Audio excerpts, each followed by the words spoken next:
اللهم صل على محمد اللهم صل على محمد وعلى آله وصحبه وسلم. بسم اللہ الرحمن الرحیم. الحمد للہ رب العالمین والصلاة والسلام علی سید المرسلین وعلی آلہ وصحبہ اجمعین. ہمارے آج کے پروگرام میں ہمیں پہلا خط موصول ہوا ہے لاڑکانہ سے نبی بخش زہری صاحب کا. وہ کہتے ہیں اگر میں قرآن یاد کر لوں پھر مجھے کچھ آیات بھول جائیں اور میں اسی حالت میں مر جاؤں تو پھر بھولی ہوئی آیات کا کیا کام بنے گا؟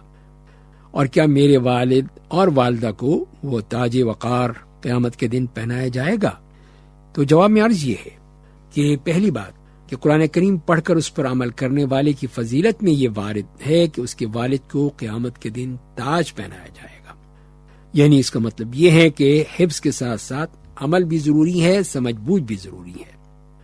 دوسری بات یہ ہے کہ یہ فضیلت محض قرآن کریم پڑھنے والے کے لیے نہیں ہے بلکہ حافظ قرآن کے لیے ہے. رہا یہ مسئلہ اگر کچھ شخص قرآن کریم یاد کرے اور پھر اس میں کچھ آیات بھول جائے تو کیا اس کے والد کو بھی قیامت کے دن تاج پہنایا جائے گا؟ تو اس حوالے سے کوئی ہمیں صریح نص تو نہیں ملتا، کوئی حدیث نہیں ملتی، لیکن ثواب و عقاب کے معاملے میں شرعی قاعدہ اس بات کی طرف اشارہ کرتا ہے کہ ایسے قرآن پڑھنے والے کی دو صورتیں ہو سکتی ہیں. پہلی صورت تو یہ ہے کہ قرآن کریم کو بھولنے کی وجہ ذاتی سستی نہ ہو، وہ کوشش تو کرتا ہے لیکن کسی ذہنی بیماری کی وجہ سے یا بڑھاپے کی وجہ سے بھول جاتا ہو، تو ایسے شخص کے بارے میں امید کی جا سکتی ہے کہ وہ حافظ قرآن کا اجر پائے گا، کیونکہ اس نے فضیلت کو پانے کی بھرپور کوشش کی ہے، لیکن بھولنے کا عارضہ اس کے اختیار میں نہیں ہے. اور ایسی حالت میں اللہ تعالیٰ کا فرمان ہے ان الذین آمنوا وعملوا الصالحات انا لا نضیع اجر من احسن عملا.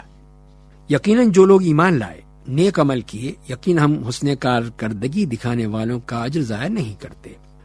اور دوسری حالت یہ ہے اگر بھولنے کی وجہ سے حافظ قرآن کی ذاتی سستی ہو، لاپرواہی سے کام لے، پابندی کے ساتھ قرآن کریم نہ پڑھے، تو ظاہر یہی ہوتا ہے کہ ایسی سستی عمل کو کالعدم کر سکتی ہے اور نیکی کی طرف پیش قدمی کے بعد پسپائی ہو جاتی ہے. تو ایسا ممکن ہے کہ حافظ کی یہ فضیلت ختم ہو جائے، کیونکہ قرآن کریم کو حفظ کرنے کی ترغیب کا مطلب یہ ہے کہ مسلمان قرآن کریم کو اسے ہمیشہ یاد رکھنے کی کوشش کریں، قرآن کریم کی تلاوت کریں، اس پر عمل کریں. یہ مطلب نہیں ہے کہ قرآن یاد کر کے پھر چھوڑ دے. حدیث میں مسلسل عمل کرنے اور قرآن کریم کو نہ چھوڑنے کی شرط لگائی گئی ہے، جیسے کہ حدیث میں آتا ہے کہ سیدنا سہل ابن معاذ الجوہنی سے مروی ہے کہ اپنے والد سے ذکر کرتے ہیں کہ رسول اللہ صلی اللہ علیہ وسلم نے فرمایا ہے کہ جس شخص نے قرآن کریم کی تلاوت کی، قرآن ہدایات پر عمل کیا، تو اس کے والدین کو قیامت کے دن تاج پہنایا جائے گا.